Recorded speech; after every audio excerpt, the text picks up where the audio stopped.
এটা তো ବହୁତ ଦୁଃଖଦ ଆଉ ନିର୍ଣ୍ଣୟ ଘଟଣା है ପୂର୍ବରୁ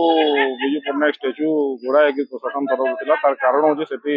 ପରଶୁରାମ ଷ୍ଟାଚ୍ୟୁ ଏବଂ ବିଜୁ ପଟ୍ଟନାୟକ ଷ୍ଟାଚ୍ୟୁ ଗୋଟେ ବିବାଦ ସୃଷ୍ଟି ହେଇଥିଲା ହାଇକୋର୍ଟରେ ଗୋଟେ କେସ୍ ବି ଅଛି ଏବଂ ଜିଲ୍ଲାପାଳ ନିଜେ ବସିକିରି ଆପୋଷ ବୁଝାମଣା କରିଥିଲେ ଏବଂ ଉଭୟ ଷ୍ଟାଚ୍ୟୁ ରାସ୍ତା କଡ଼ରେ ବସାବାର ଗୋଟେ ସ୍ଥିର ଯେତେବେଳେ ହେଇଥିଲା ସେଦିନ ଠାରୁ ଘୋଡ଼େଇକି ରଖାଯାଇଥିଲା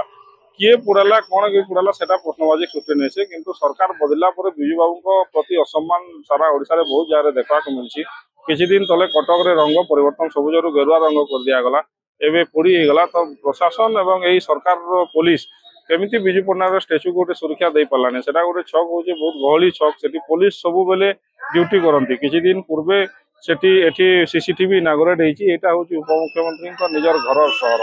ଯଦି ଗୋଟେ ଷ୍ଟାଚ୍ୟୁକୁ ପୋଲିସ ସୁରକ୍ଷା ଦେଇପାରୁନି ସାଧାରଣ ଜନତାକୁ ଏମାନେ ସୁରକ୍ଷା କାହିଁକି କେମିତି ଦେବେ ଏବଂ ବିଜୁ ବାବୁ କୌଣସି ଦଳର ନୁହେଁ ସେ ଓଡ଼ିଶାର ଜଣେ